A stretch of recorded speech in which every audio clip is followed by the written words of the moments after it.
If this movie had been released 10 years earlier, you and I might have gotten into Harvard University, even though I later worked and had a family. After watching this movie, I suddenly realized, maybe, it's not too late for me to apply now. The story must begin with this seemingly ordinary girl. Her academic results were no better than mine back then. When it came to exam, as long as no one was absent for any reason, she was always the last one. Her family had 3 children, a younger brother and a younger sister. Her father put all his hopes on her younger brother. He wanted her brother to become a professional baseball player, to continue the childhood dream that he never fulfilled. Fortunately, Anna and her younger sister, Amy, had a kind mother. Her mother not only made up for the lack of fatherly love for the 2 sisters, but also made several life-changing decisions for Anna. When Anna was bullied at school, the principal gently said, "This happens in every school. Children have to go through a lot of things to grow up. So what? It's better to go along than to resist." Isn't this the school's teaching philosophy? Perhaps to the school, a student with low grades like her, even if bullied, is not worth their attention. But her mother absolutely would not allow this to happen again. Therefore, her mother did not hesitate to transfer Anna to another school. At this girl's school, even with low grades, it was still easy to get into university, because her mother believed that compared to academic achievement, mental health and joyful development were the most important. However, when Anna just entered the class, she was pulled into a corner by 3 girls. "If you pull your skirt up a bit more, it'll be cuter." So, Anna, who was originally shy, made new friends right after transferring. Just as her mother hoped, every day of hers was filled with laughter. She didn't learn any knowledge from books, but she learned a lot of makeup skills. Her grades didn't improve at all, and her skirts kept getting shorter. Time passed very quickly, and the 4 best friends moved from elementary to middle school, and as expected, they were placed in the lowest scoring class. The teacher at the front lectured as if it were mass production. The students below acted like they were at a free market. Both sides were completely out of sync. The teacher, sometimes ignored, would get angry. She would call the students the trash of trash, and the students seemed to be used to this language. They still did what they wanted, not caring. At school, they never talked about studying. Outside of school, they didn't look like students at all. They were immersed in a glamorous world they couldn't escape from. Anyway, at this ambiguous age, parents were still shouldering the harshness of life for them. Only in these few years, the relationship between her and her father grew more tense. This life continued until 11th grade. Anna encountered an important turning point in her life. The homeroom teacher found a pack of cigarettes in her bag, although he had no hope for these students. This incident went beyond his limit. This also attracted strong attention from the school. But if Anna revealed the names of the other smokers, she would be exempted from punishment. Of course, Anna refused to compromise, so the school informed her parents. The surprising result was that her mother not only didn't help with the interrogation, but also firmly stood by Anna's side. In the end, Anna was indefinitely suspended from school. Just when she was about to give up everything, her mother enrolled her in a remedial class. At this class, Anna met the most important person in her life, Mr. John from the remedial class. The first time they met, Anna left a deep impression on Mr. John. With her short skirt, crop top, and her large, unidentifiable curly hair, she looked like a bad girl from the street. Mr. John complimented Anna for being very fashionable, while joking that he was a country bumpkin. In a cheerful atmosphere, they introduced themselves to each other. Right after that, Mr. John gave Anna a test to take. He wanted to understand her academic result. The result was predictable. Anna did the test very steadily. On the test, there was a familiar number, 0. Mr. John didn't rush to give the correct answers. On the contrary, it was as if he had discovered a new continent, and was curious about Anna's way of thinking. And even though all the answers were wrong, the answer spaces were fully filled out. Yes, maybe you guessed a few answers right. Exactly. Such a positive attitude is truly rare. Although Anna clearly didn't answer any questions correctly, Mr. John praised her as a genius with unique thinking. Who doesn't like compliments from others? So, she happily accepted Mr. John's advice, set Keio University as her university goal. At home, she confidently told her mother. Her mother nearly dropped her jaw when she heard it. It should be known that Keio University is one of the top private universities in Japan. It's comparable to Tongji University in China, ranked in the top 10. It even ranks among the prestigious universities worldwide. With Anna's background, trying to get into Keio University in a year and a half was like a daydream. Mr. John gradually realized that Anna's knowledge was severely lacking. Not only her subjects had low scores, but she couldn't even tell east, west, north, south apart. Mr. John asked her to draw a map of Japan, but she drew a circle on the paper. I said, "Why did you draw a circle?" "Because Japan is like a big chunk." Anna's interpretation made the students look at her differently. She even happily raised her hand and patted the air, without feeling embarrassed. At home, she realized that the basic knowledge she didn't know was already known by her younger sister in elementary school. Indeed, You've been laughing and playing until this age. Her father suddenly mocked her. With this attitude, you want to apply to Keio University? You must have been fooled by some cram school. I won't spend money for you to take extra classes. When her mother stood up to protect Anna, her father escalated the conflict to the entire family. He said that this family was a huge failure. Aside from letting Alvar become a professional athlete, there was no hope. Her father placed all his hopes on his son, but directed all his dissatisfaction with life at his wife and daughter. The outdated notion that sons are better than daughters was deeply ingrained in him. To prove to her father, Anna became very enthusiastic about studying during the following period. Every day she arrived at class early. At home, she studied diligently without resting. Even when playing with her best friend, she didn't forget to bring her book. At first, her best friends didn't think much of Anna's change. They just thought she was temporarily interested. She would soon go back to her old self. But when the friends casually opened Anna's book, they discovered that her effort wasn't just for show. The dream of entering Keio University was not just empty words. After one class, Anna refused the invitation to hang out with her friend and hurried home. The sun was setting, only half of it visible on the horizon. Gazing intently at the student who was striving to rise with the sunset light, a road leading to the distant future was being laid out. No matter the outcome, that resilient image was enough to move people. That morning, there was suddenly a commotion outside the remedial class. Another struggling student was brought in by their mother. Their family had been lawyers for 3 generations. Therefore, the parents wanted him to follow in his father's footsteps. After getting into law school, he would also become a lawyer. However, the boy spent all his time playing video games. He showed no interest in studying, let alone following his father's career. Mr. John quickly realized why the boy hated studying. He had a serious rebellious mindset. The more they wanted him to do something, the more he would do the opposite. Eventually, he developed a form of rebellion. He retaliated against his parents by self-destructing. But under Mr. John's guidance, the boy voluntarily joined the remedial class. Anna couldn't understand. Mr. John said, "I'm just helping him choose a more ruthless form of revenge. I'll make him study hard and get into law school, but in the end, he won't choose to be a lawyer. Let his father rejoice at the peak of glory, and then push him down into the abyss of despair. How about that? Is this ending cruel enough? Using magic to defeat magic." This is Mr. John's special teaching method. Not only that, he also designed personalized teaching methods based on each student's characteristics and learning situation. Help students develop an interest in learning, combined with engaging teaching methods. Turn dry knowledge into something easy to understand and lively. Naturally, the knowledge was transferred into the student's mind. No matter how small the progress was, Mr. John always sincerely praised and encouraged them. This continuously motivated their learning. One time, when talking, Mr. John said that when he was young, he was very handsome. He used to have long, fluffy hair. Anna wanted to see a picture, but Mr. John mysteriously said, "If you finish the middle school English during the summer vacation, I'll show you the picture." Just a few jokes, and Anna studied all summer. In the end, she achieved excellent results in the test. As promised, Mr. John took out a picture of his long hair from his youth. The result was everyone burst into laughter. He wasn't handsome at all. He was really just a country bumpkin. In the joyful atmosphere, Mr. John shared stories from his school days. It turned out that back then, he was also a poor student. According to him, his academic performance was like the final stage of cancer. But through his own experience, he realized that no one is born stupid. Everyone has their own strength. The one-size-fits-all approach to education leaves many behind. That's why he started this small class, applying personalized teaching methods. With the start of the new semester, Anna finished her suspension and returned to class. But because she studied day and night, she fell asleep in class. When Mr. John learned she was preparing to take the Keio University entrance exam, he publicly mocked her. "You don't even have the right to clean the toilets at Keio University. If you can get into Keio University, I'll run 3 laps around the campus without a shirt." To help Mr. John fulfill his dream, Anna didn't hesitate to accept the challenge.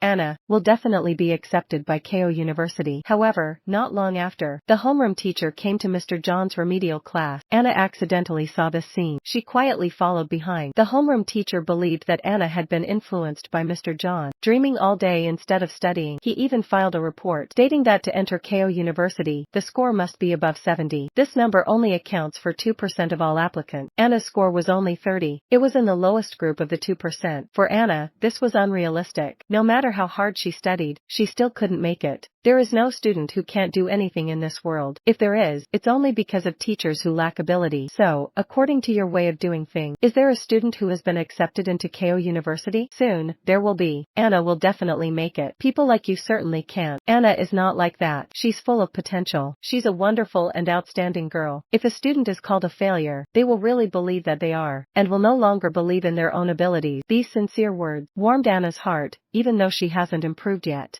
On the other hand, because her father refused to spend money, Anna's mother had to take care of the family and work overtime. To help, she consulted her younger sister. She decided to withdraw her insurance and saving to temporarily help. Anna's efforts, even though her father couldn't see them, were clearly seen by all the family members. Therefore, the younger sister didn't hesitate to choose to help. Since then, Anna and her friends met less and less, but every time they met, the book she carried grew heavier. Even with loud music around, she was completely immersed in her studies. For the past 6 months, Anna had constantly heard various sounds. There were encouraging words from Mr. John and her mother, and there were mockeries from the homeroom teacher and her father. But no matter how defeated she was, she still persevered and kept trying. Only she understood the inner struggles. As for what her friends could help her with, it was only to keep their distance from Anna. This feeling of inferiority was a clear proof that their friendship was not fake. Before long, the crucial final year arrived. After a year of hard work, Anna made tremendous progress in her studies. To help her adjust to the difficulty of the university entrance exam, Mr. John provided the past year's exams from Keio University. In 2013, after finishing, it felt like nothing but failure. It turned out that I had just started, and there was still a long way to go. The sudden difference made Anna consider giving up for the first time. At this moment, Mr. John held an egg and asked, "Can this egg stand up?" Anna reflexively answered no, but after Mr. John made a gesture, the egg miraculously stood on the chair. Because it was round, I quickly gave up, because it had visible flaws. But it's not about focusing on those weaknesses, because if you do, it may never stand up again. The times have not yet decided. We are all underdog. If you deny the possibility of something before the result is out, then there will be no opportunity left. After being convinced, Anna, who had stopped in time, was full of enthusiasm. She, who loved beauty, even cut her hair short. She had abandoned superficial makeup, and a strong, determined energy radiated from within. She worked much harder than others. Naturally, she had to bear more pressure, but she only needed to bury her head into her pillow for a second, give a small growl, and she would be full of energy again. However, reality gave her a strong punch. After finishing the first mock exam, she scored an E, but Mr. John remained optimistic. At least the success rate had increased from 2% to 20%. However, the result of the second mock exam was still another continuous failure. This made Anna's mood fall to rock bottom. The feeling of wanting to cry filled her diary. Despite trying very hard, the results were still not as hoped. Maybe I am just dreaming. The feeling of failure was like a heavy rain and strong wind that wiped out all hope. Then, she asked Mr. John lazily, "I guess I could apply to another university, right?" But Mr. John firmly advised her to keep trying. Now is the time to put in the effort. But Anna couldn't bear efforts that didn't bring success. She wasn't willing to go back. In a daze, she arrived at her mother's workplace. Seeing her mother working tirelessly for her, she suddenly felt a deep sense of guilt. The rain covered her tears, but it couldn't hide her feelings of collapse. At home, her mother comforted her. "If you're tired, it's okay to give up." Anna didn't understand why her mother always treated her so gently. Then, her mother told her about the hard years. When Anna was born, her father was absorbed in work and didn't care for the family. Anna kept crying. Her mother was exhausted and never had a peaceful night's sleep. That night, her father beat Alvar because he withdrew from the baseball club without consulting him. Quitting meant crushing his father's dream. Or you could say, Alvar basically had no right to choose. The grip of his father's power prevented him from escaping. He could only live as his father's shadow. In the end, his mother, who always endured, also lost her temper. What's there to be ashamed of? I am her mother. Even though I've been called to the school countless times because of Anna, I never thought it was something shameful. On the contrary, I feel very happy to have special conversations with my daughter. What about Alvar? He surely has a lot to say but can't express it. But as a shadow, Alvar doesn't have the right to speak, does he? He even thought about running away from home. When Anna found Alvar, he was with some bad friend. When facing her concern and guidance, Alvar just sneered. Anyway, her sister had also chosen to give up. Therefore, she felt that her sister had no right to teach her. People like us, in the end. Later, Anna made a request to her mother. She wanted to visit Keio University, as she thought. Everyone here wore a confident look on their faces. The atmosphere of studying was thick and spread throughout every corner. Anna also gradually regained her confidence. When leaving, her mother wanted to take a picture for her as a memento, but Anna refused. She said she would take one in the spring when she entered. At this moment, she fully believed she would be accepted into Keio University. It was already midnight when she got home, but she couldn't help but go to the remedial class, and told Mr. John, "Facing difficulties is normal in life. Running away may bring some temporary comfort, but it will make you lose the courage to face the challenges." She wanted to continue applying to Keio University, even if the results were not as expected. Her youth would have no regret. Soon, the fourth mock exam arrived. After the results came out, Anna calmly handed the score report to Mr. John. Her efforts were not in vain. She finally saw the light of hope. She rushed home, wanting to share the joy with her family. However, when she got home, the atmosphere was a bit heavy. Her father suddenly made a change of heart, wanting to free Alvar, and had burned all the baseball equipment. With regret, he said to Alvar, "Do what you like," but Alvar just looked at him with a confused gaze. Although he didn't like baseball, he didn't know what else to do but play baseball. Anna saw this scene, and handed her score report to Alvar. Although she only improved from E to C, with a 50% passing rate, it was something no one had ever dared to think of before. She will definitely pass. She will get into Keio University. You also need to find your own dream. She started from 10th grade and still achieved this. It's not too late for you to try now. Before the university entrance exam, Mr. John helped Anna register her preferences for the exam. For her 3 choices, she picked 2 majors from Keio University, but to be safe, she still chose another university. With 2 months to go before the entrance exam, this no longer mattered to Anna, who was completely immersed in her studies. 2 months passed quickly. However, on the day of the entrance exam, the snow fell heavily. Transportation became difficult, affecting travel. At this crucial moment, her father stepped in. He said he would personally take Anna to the exam room. Her father's unexpected love made Anna a bit confused. It should be noted that this bus was her father's, transporting Alvar. Along the way, her father blamed himself and encouraged her. Anna stayed silent, looking out the window. On the road, they saw an elderly couple stuck in the snow. Without hesitation, her father rushed down to help. Fortunately, they made it to the exam room on time. When getting off the bus, Anna turned away and left her father with a word. "Anyway, you do have a few good points. Good luck." The relationship between father and daughter gradually became warmer. With her father's cheers, Anna confidently entered the exam room. Notably, the Japanese university entrance exam is divided into 2 phases. The first phase is the National Unified Exam. The second phase is the internal exams organized by the universities. Anna successfully passed the first phase, and she was eligible to participate in Keio University's exam. The night before the exam, Anna sent Mr. John a thank you letter, but Mr. John gave her a special gift, a box of coffee with the word pass written on it. However, fate played a trick. It was because Anna drank this box of coffee before the exam that during the exam, she suddenly got a stomach ache. She had to keep running to the bathroom with the help of the proctor. Time passed second by second. Anna's mood gradually became tense. However, that evening, her mother called to congratulate her first, because Mr. John had told her that today, the questions were all on topics Anna was good at. However, only Anna truly understood in her heart how poorly she had performed today. The next day was the essay portion of the exam. Although this was her weakness, she still kept her best attitude and wrote an essay full of her perspective. After the announcement of the admission results for the Faculty of Letters at Keio University, Anna sadly called Mr. John. She only said one sentence, "Sorry." Although Mr. John continuously comforted her, the results from the General Policy Department had not been announced yet. However, everyone knew clearly the essay portion that Anna wasn't good at had the highest weight in this section. Mr. John had prepared for the worst result, ready for Anna to accept the result with an optimistic mindset. Afterward, he wrote Anna a handwritten letter. On the other side, Anna, rarely having free time, decided to forget everything. She enjoyed the freedom with her friend. A few days later, she calmly opened the result from the General Policy Department at Keio University. Anna passed. It's amazing, truly wonderful. Her efforts have finally paid off. Looking back at the difficulties she went through, the failures and confusion she once had, the tears and sweat, all of it turned into overwhelming joy now. Everyone was cheering for her. Tears of joy. Of course, the teacher who once belittled her to the point of no return had also kept his promise. On the way to Keio University, Anna slowly opened the handwritten letter Mr. John had written for her. This movie is adapted from a true story, at first seeming like a passionate story about revenge in the university entrance exam, but in reality, it is a song about life for those who seem to be useless. When Anna tore off the label of useless, the true theme of the movie gradually emerged. It breaks the theory of talent, and simply proves that what we call a miracle is just ordinary people turning the 3 words impossible into possible. What Mr. John gave Anna was not just book knowledge, but also the key to unlocking the door of self-affirmation. Every time her mother comforted and encouraged her, it was a soft shield against society's judgment. And what the movie ultimately wants us to understand is not the practical logic of just try hard and you'll get into a top school. It is not the bright stories of efforts always being rewarded. It is that every small soul, like Anna, has a great power to change its fate. It is hidden in the stubborn perseverance, even when mocked by others. It is also hidden in the late-night moments filled with resilient willpower. It is also contained in the courage to believe in oneself. And this passionate effort process is far more meaningful than the result.